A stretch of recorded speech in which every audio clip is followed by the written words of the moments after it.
This challenge was supposed to be easy enough for Kenji. It was just a simple hug, a few whispered words, and a little bit of acting to make it look believable even to Aone, who usually saw through his acting.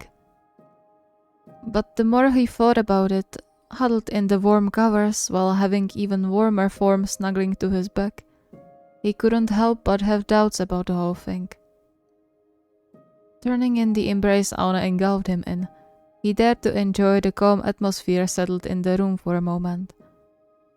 They didn't have that many opportunities to enjoy mornings lately, as their work usually dragged them out of bed quite early. But now they finally had the opportunity to take a deserved vacation and sleep in. Why can't we have a job that lets us sleep like this? It would be so much more pleasant. Though like this, we can at least appreciate it more. It's all about the little things. He smiled and lightly ran his fingers over Aone's cheek, barely stifling a giggle that threatened to disrupt the silence when Aone scrunched his nose oh so adorably in response to the touch, and then snuggled even closer. Such a teddy bear. You have no right to be this cute. Luckily no one else sees you like this. They could try to steal you away from me. He paused. He hadn't forgotten about the glaring fact that Aone could do so much better than him. Live with someone deserving of his soft side and care. He avoided thinking about it since the night they talked about it together, always squeezing the ring to his heart when he got dragged back into the spiral to remind himself Aone proposed to him and wanted to be with him. Sometimes, however, even that couldn't help. He knew he was being annoying with his constant need for reassurance. He should just take what was given to him and enjoy it while it lasted. I guess it just boils down to the fact he didn't realize it yet. I don't even know if I should be glad or feel bad. Maybe both. Or just... Kenji. He startled slightly when the soft grumble sounded next to his ear, the still sleepy gruff in Aone's voice making him shiver. He looked up, meeting Aone's sleep-darkened eyes, currently watching him with concern. Oh, sorry, did I wake you up? A large, calloused hand cupped his cheek. You didn't. I was already awake. Oh, okay.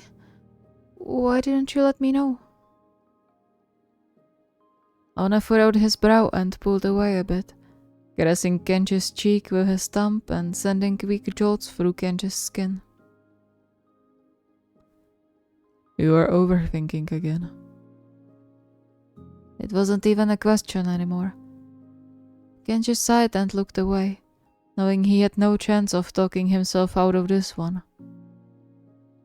I just can't help it sometimes, you know. I'm trying not to, I really am, but when I saw you today, it just... I'm sorry. I know you said you mean everything you said to me, with the proposal and all, but I just don't understand sometimes. He looked up, hating the desperate tone that snuck into his voice. Why me of all people? Aone stared at him for a moment, visibly confused, before he sighed deeply and inched closer to bring their lips together. An involuntary whine escaped Kenji's mouth as he melted into the touch, his mind blanking. We wouldn't be here if I didn't love you. All of you, even the parts you think are annoying. I don't... He clapped his mouth shut when Aone raised his eyebrows at him and sucked into the pillow. Okay, yeah, fine. I do think I'm annoying. I don't get why you are still putting up with me. I'm not putting up with you. Huh? A tiny, barely visible smile curled the corners of Aone's mouth up. I don't find any part of you annoying. It's part of your charm, and I love it. Kenji opened and closed his mouth several times without any words coming out, his head spinning slightly. He clenched his jaw after another unsuccessful attempt to speak and hid his face in Aone's chest. I don't deserve you. The very familiar strong arms wrapped around him tightly and brought him closer to his fiancée, the soft humming tingling on his skin. For the first time in the last week or so, he felt something like peace settling in his mind. But nonsense. And just like that, all of Kenji's mental walls crumbled to dust, broken by a single word from outside and the flood of emotions from the inside. He clutched Aone's t-shirt in his hands and buried his face into his chest, the warm embrace chasing all of his previous thoughts into the sparsely used part of his mind, all that leaving him lightheaded and trembling. Aone didn't stop caressing soothing circles into his lower back, lulling Kenji back into sleep.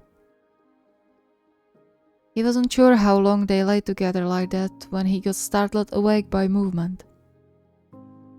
Whining quietly as the arms around him disappeared, he reached out to grab Aone before he could get up. Please don't go. I'm just going to the bathroom. I'll come back to you soon. He then leaned down to press a short kiss to Kenji's forehead, a soft smile on his lips. I promise.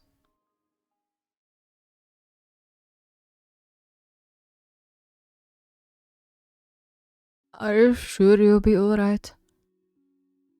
Kunimi raised his eyes from the laptop screen, finding Kindachi looking at him with deep concern written all over his face. Yeah, I can manage, really. It's not that big of a deal. Just a few hours, and it's the middle of the day. It was the middle of the day then too. Seriously, are you 100% sure you will be alright here on your own? Kunimi gave him a slightly forced smile, hoping that could help convince Kindachi to not worry so much. Yes, I'll be fine, I promise. Kindachi still didn't look convinced though, and if Kunimi was honest, he wasn't either. It had been merely a week since the break-in into their home. Kunimi barely managed to sleep, let alone stay at home alone. Nightmares tortured him every night. The memory of a cable being wrapped around his wrists and the gag in his mouth waking him up drenched in cold sweat and shaking. He felt bad for keeping Kindachi awake with his nightmares, but his fiancée was not to be persuaded and stayed awake with him until his breathing calmed down. It was sweet, and if Kunimi wasn't completely infatuated with Kindachi before, he certainly would be now.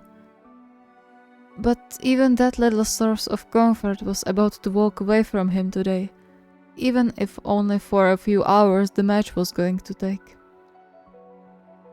He tried to be strong and let Kindachi focus on the match. He was sure he could do a few hours alone. All windows were checked and closed, their door equipped with a set of new locks. He was safe here. He could do this. Kindachi sighed and adjusted the strap of his sports bag on his shoulder before leaning down for a short kiss. You know you don't have to play a hero, right? It's okay to admit you are scared.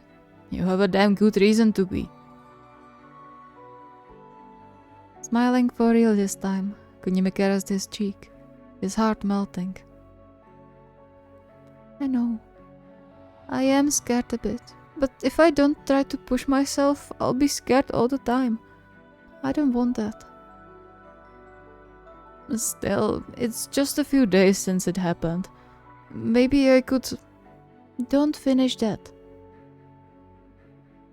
He reached up to get another, a bit longer kiss, before nudging Kindachi's chin with his head. I know what you are thinking, but don't. It's okay. I'm going to be fine, I promise. I'll call Emiko if I start panicking. She promised she would come here to keep me company. Kindachi relaxed slightly after his words, but he was still far from calm. It wasn't surprising, but Kunimi really wanted him to go play in that match. He couldn't keep his fiancée from his job. Okay, well, that makes me feel a bit better about leaving, but I would still be much rather if you came with me. You know I have to finish the reports for work. Otherwise, I would be in the front line cheering you on. I know. He sighed and cleared his throat before straightening up again.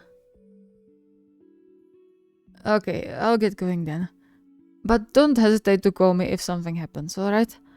Even if you just feel something is wrong, let me know. Of course. Now go or they will start without you.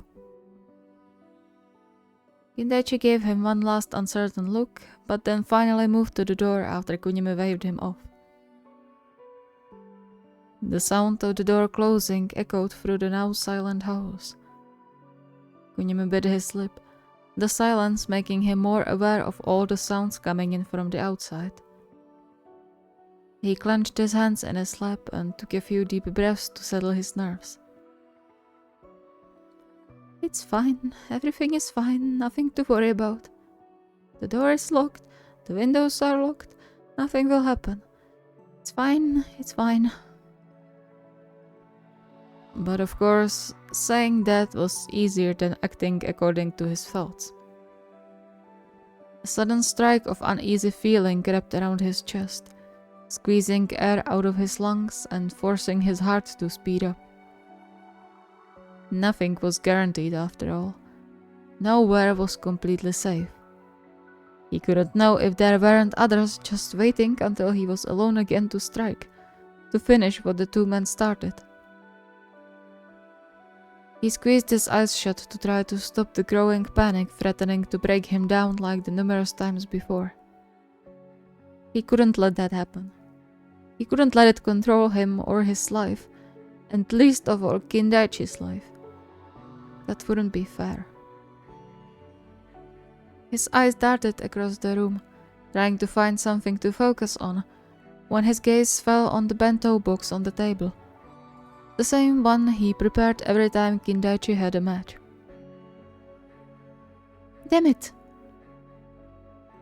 He jumped up without a second thought and, grabbing the box, he ran out of the door, hoping to catch Kindachi before he got in the car. He took the stairs by two and immediately wrapped his arms around Kindachi's waist from behind, burying his face in his back. A wave of relief immediately flooded his mind, easing up the pressure building in his chest.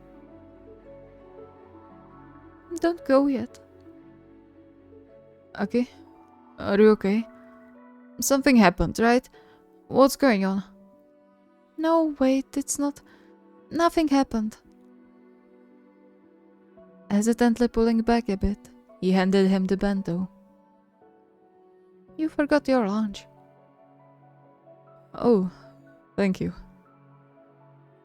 He took the box, but still kept his hand on top of Kunimi's. Are you really alright? Be honest, please. I will be. I admit I'm a bit rattled, but that will go away for sure.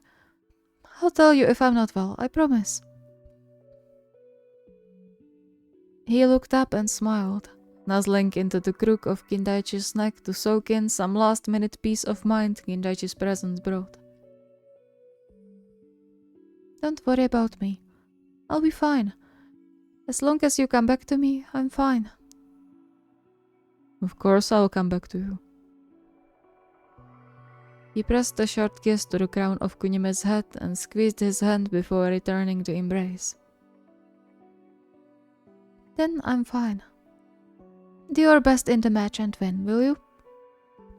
Your wish is my command.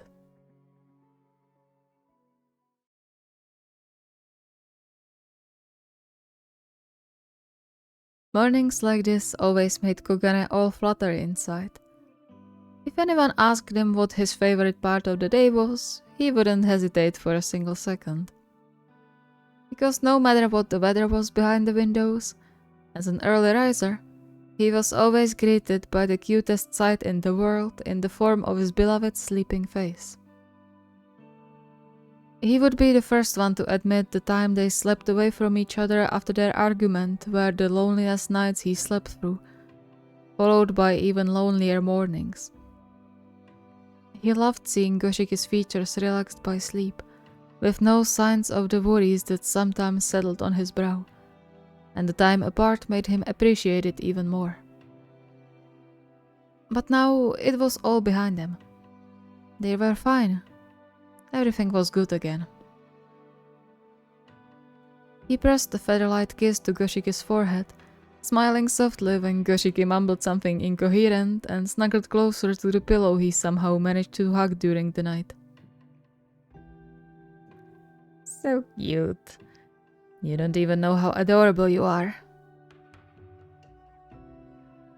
He checked the time and carefully rolled out of the covers, making sure not to wake Goshiki up earlier than necessary.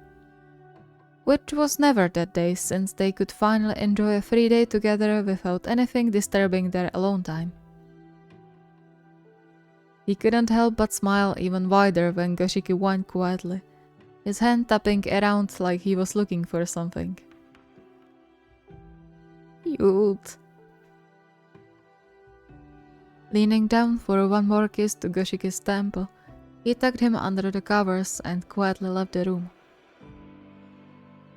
He wanted nothing more than to lay back in bed and wrap his boyfriend in a tight embrace, but alas, he had work to do. He grabbed his favorite mug, turned on the kettle to make them some coffee, and then settled to the table to check his phone for new updates. This is taking so damn long. How can no one know anything? Since the neck-kissing challenge, he was trying to get hold of information on the person or people who decided to bring Goshiki's self-esteem down. He didn't care if those were deliberate attempts to pinch Goshiki out of the rockets or if they were just some stupid side notes. It didn't matter. The sight of his beloved breaking under the impression Kogane wouldn't want to hug or kiss him again stayed engraved deep in his memory, his heart aching whenever he recalled the broken sobbing and the desperate look in his eyes filled with tears. No one is going to hurt Sue and get away with it. No one. He hoped that someone on the rockets would be able to help him in his search for the culprit, but so far his hopes fell on deaf ears. It was starting to feel disheartening, but he refused to give up. It was his duty as a boyfriend. He sighed and scrolled mindlessly on the phone while waiting for an answer from one of Goshiki's, and by extension also his friend on the team, who was probably his last hope to find something. He just needed one good message, a single sign that his investigation wasn't worthless. If this doesn't bring anything up, I'll have to go ask personally, I guess. Kenji? He turned around after a sleepy voice sounding from behind him, smiling softly when he spotted Goshiki standing in the doorway dressed in one of his own t-shirts, rubbing sleep out of his eyes. It was endearing to see his clothes were still too big on Goshiki, the white collar bearing Goshiki's shoulder as the t-shirt slid to the side, even though they didn't have that much of a height difference between them. Morning, sweetheart. Did you sleep well? I didn't wake you up, did I? Goshiki shook his head, stifling a long yawn. No, I woke up on my own. Why did you get up so early? I just needed to do something real quick. Don't worry about it. He reached out his arms, making the "come here" gesture. Goshiki hesitated for a moment, but then slowly walked closer and settled on Kogane's lap, wrapping his arms around his shoulders. Smiling, Kogane nuzzled into the crook of his neck, sneaking his arms around his boyfriend's waist. See? It's not that strange for you to sit on my lap. It's nice. He felt Koshiki's skin flush and brought him even closer to his chest, grinning happily. It was a small step forward, but a step nonetheless. Perhaps if he continued along the lines of taking inspiration in romance manga and series, he could eventually help Goshiki realize he deserved all the romantic gestures. Don't be so shy about it. You can admit you like it. I do. I'm not saying that. It's just... Just? It's so sweet and romantic when it's some pretty girl, but I'm not that. Kogane huffed and gently squeezed his side. So what? You aren't a girl. You are pretty and you're my boyfriend. You deserve sweet and romantic stuff too. Goshiki stared at him for a long moment without a word or a movement. His eyes widened and lips slightly parted. Kogane held his gaze while caressing small circles into the soft skin on his side, waiting. Do you mean that? As seriously as I can. You deserve to be treated well too. And if things like this make you feel loved and happy, then I'll give them to you. I love you. I never stopped. Goshiki's eyes closed over as he hid his face in Kogane's shoulder. I love you too. Cracking a smile, Kogane pressed a short kiss to Goshiki's hair and caressed his back. He was happy Goshiki was no longer bottling everything inside and instead voiced out his doubts and fears, even though it usually took him a while. But they had enough time to work on that. Their whole life, in fact. Do you want to make breakfast together? Sure, sounds good to me. Goshiki nodded and tried to get up, but Kogane held him firmly in place. You have to let me go if we want to cook something. Don't go yet, please. Just a bit longer.